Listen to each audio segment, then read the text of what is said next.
નમસ્તે દોસ્તો, હું છું અંકુર સવાણી અને આજે આપણે પહોંચી ચૂક્યા છે અમદાવાદનું એકમાત્ર વન ડે પિકનિક પ્લેસ એવું આપણું કાંકરિયા લેક ઉપર. અહીંયા જોવા જેવી કઈ જગ્યાઓ આવેલી છે, કઈ જગ્યાની કેટલી પ્રાઇસ છે, બધી જ માહિતી હું તમને આપવાનો છું. તે ઉપરાંત તમને અહીંયા કઈ સુવિધાઓ મળવાની છે તેની પણ તમને માહિતી આપવાનો છું. તો તમે મારો પૂરેપૂરો વિડીયો જરૂર જોજો. જો તમને મારો વિડીયો પસંદ આવે તો તેને તમારા ફ્રેન્ડ સાથે શેર કરવાનું ના ભૂલતા.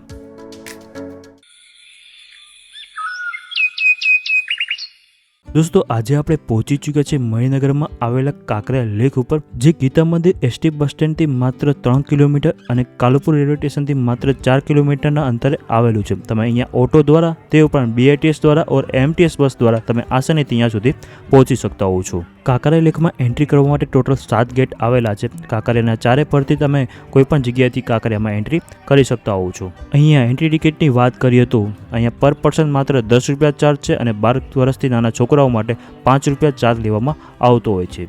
કાંકરિયા લેકની ચારે તરફ તમને થોડા અંતરે ફૂડ કોર્ટ જોવા મળી જતા હોય છે. તમે જમી પણ શકો છો, તે ઉપરાંત નાસ્તો પણ કરી શકો. તે પણ ઠંડા પીણા અને કોલ્ડ ડ્રિંક્સ અને આઈસ્ક્રીમ પણ તેવું મળતું હોય છે. ફૂડ ક્વોલિટીની વાત કરીએ તો ઠીકઠાક તમને ખાવાનું અહીંયા મળતું હોય છે. કાંકરિયા લેકમાં તમે પોતાનું ઘરેથી પણ ખાવાનું લઈને આવી શકતા હો છો. અહીંયા તમે થોડા અંતરે વોશરૂમ અને ફ્રી પાણીની સુવિધાઓ પણ મળી રહેતી હોય છે. દોસ્તો, તમે કાંકરિયા લેકમાં આવી રહ્યા છો, સૌથી પહેલાં તમે જઈ શકો છો કાંકરિયા ઝૂની વિઝિટ કરવા માટે. અહીંયાની ટિકિટની વાત કરીએ તો પર પર્સન 20 રૂપિયા છે એડલ્ટના અને નાના છોકરાઓના 10 રૂપિયા છે. તમે બંને પ્રાણી સંગ્રહાલયની સાથે ટિકિટ લો છો તો એડલ્ટના 50 રૂપિયા અને નાના છોકરાઓના 20 રૂપિયા ચાર્જ લેવામાં આવતો હોય છે. પ્રાણી સંગ્રહાલય સવારે 9 વાગે ઓપન થતું હોય છે અને સાંજે 6 વાગ્યા સુધી ઓપન રહેતું હોય છે.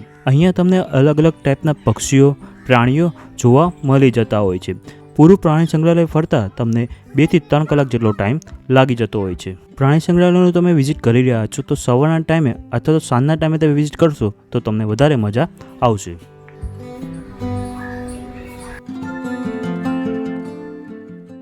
અહીંયા તમને સાપ ઘર પણ જોવા મળી જતું છે, જ્યાં તમને અલગ ટાઈપના સાપ જોવા મળી જતા હોય છે.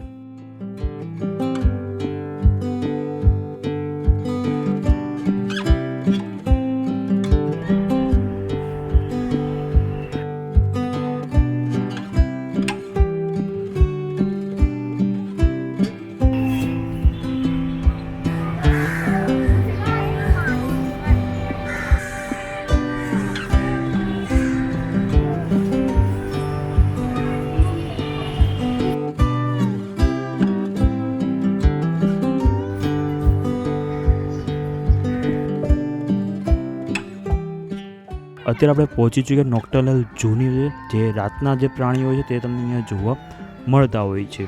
અહીંયાની એન્ટ્રી ટિકિટ એડલ્ટના 30 રૂપિયા અને નાના છોકરાઓના 10 રૂપિયા ચાર્જ લેવામાં આવતો હોય. જો તમે કાંકરિયા ઝૂ સાથે 50 વાળી ટિકિટ લીધી હોય તો એમાં તમને ઇન્ક્લુડ આવી જતું હોય છે. આ ઝૂ સવારના 9 થી સાંજના 8 વાગ્યા સુધી ઓપન રહેતું હોય છે. આ ઝૂની વિઝિટ કરતા તમને માત્ર 20 થી 30 મિનિટ જેટલો ટાઈમ લાગતો હોય છે. અહીંયા કાંકરિયા લેકની ચારે બાજુ ફરવા માટે અટલ એક્સપ્રેસ પણ આવેલી છે. ટ્રેન દ્વારા તમે કાંકરિયા લેકનો ચારે તરફનો નજારો જોઈ શકતા હો છો. અહીંની પર પર્સન એન્ટ્રી ટિકિટ 30 રૂપિયા છે અને 12 વર્ષથી નાના છોકરાઓ માટે માત્ર 12 એન્ટ્રી ટિકિટ રહેતી હોય છે. અહીંયા ટ્રેન ટનલની અંદર પસાર થતી પણ તમને જોવા મળતી હોય છે. ટ્રેનમાં બેઠા તમને આ તળાવનો ખૂબસૂરત વ્યૂ જોવા મળતો હોય છે અને સામે તમે નગીના વાડીનો પણ ખૂબસૂરત વ્યૂ તમને જોવા મળતો હોય છે. અહીંયા તમને નાના છોકરાઓ માટે રમવા માટેની પણ જગ્યાઓ તમને જોવા મળી જતી હોય છે. અહીંયા કિડ સિટી પણ આવેલી છે, જેના એડલ્ટના 50 રૂપિયા અને નાના છોકરાઓ માટે 100 રૂપિયા ચાર્જ લેવામાં આવતો હોય છે, જે સવારે 10 થી સાંજના 9 વાગ્યા સુધી ઓપન રહેતું હોય છે. અમે તમને અંદરથી બતાવી નહીં શકીએ કારણ કે અમે અંદરથી વિઝિટ નહોતી કરી.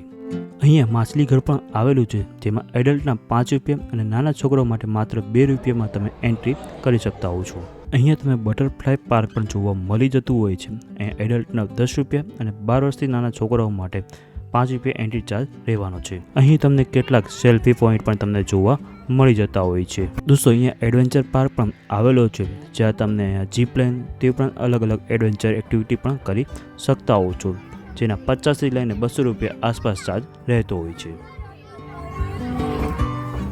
અત્યારે આપણે પહોંચી ચૂક્યા છીએ એડવેન્ચર વર્લ્ડમાં. અહીંયાની એન્ટ્રી ટિકિટ બિલકુલ ફ્રી છે. ફિલ્મમાં તમે અંદર એન્ટર કરી શકતા હો છો.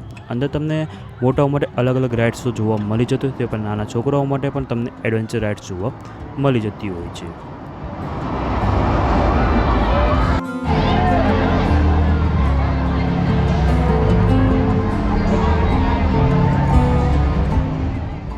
અહીંયા અમ્રપાલી ફન વર્લ્ડ પણ આવેલું છે અને નાના છોકરાઓથી લઈને મોટા માટે રાઇડ્સો પણ આવેલી છે.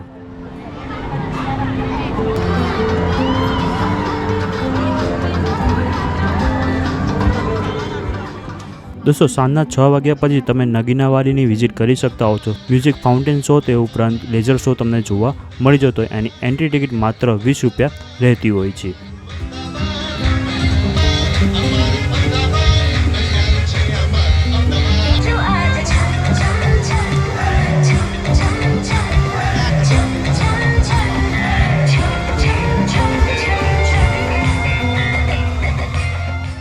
દોસ્તો આ તમે જોઈ રહ્યા છો, આ છે બાલવાટિકા. નાના છોકરાઓ માટેનું આ બેસ્ટ પ્લેસ રહેવાનું છે. અહીંયા પર પર્સન એન્ટ્રી ટિકિટ 50 રૂપિયા છે. અહીંયા ગુજરાતનો એકમાત્ર ગ્લાસ ટાવર પણ આવેલો છે, જેને અલગથી તમારે ચાર્જ દેવો પડતો હોય છે. બાલવાટિકામાં તમને સેલ્ફી પોઈન્ટો જોવા મળી જતા હોય છે. તે ઉપરાંત કોઈન હાઉસ પણ જોવા મળતો હોય છે. અલગ અલગ થીમો બનાવેલી છે, જેમાં તમે અલગ અલગ પ્રાઇસ દઈને અંદર જોઈ શકતા હો છો અને રાઇડ્સનો પણ આનંદ લઈ શકતા હો છો. બાલવાટિકાનો સંપૂર્ણ ઇન્ફોર્મેશન વિડીયો તમે મારી યુટ્યુબ ચેનલ ઉપર જઈને જોઈ શકતા હો છો. દોસ્તો તમને કાંકરિયા લેકનો ઇન્ફોર્મેશન વિડીયો કેવો લાગ્યો મને કમેન્ટ કરીને જરૂર બતાવજો. જો તમને મારો વિડીયો પસંદ આવ્યો તો તમારા દોસ્ત અને ફેમિલી સાથે શેર કરવાનું ના ભૂલતા. ચેનલને સબસ્ક્રાઈબ કરી લેજો અને બેલ આઇકન જરૂર પ્રેસ કરજો, કારણ કે હું જ્યારે પણ નવો વિડીયો અપલોડ કરું સૌથી પહેલાં નોટિફિકેશન તમને મળી જાય.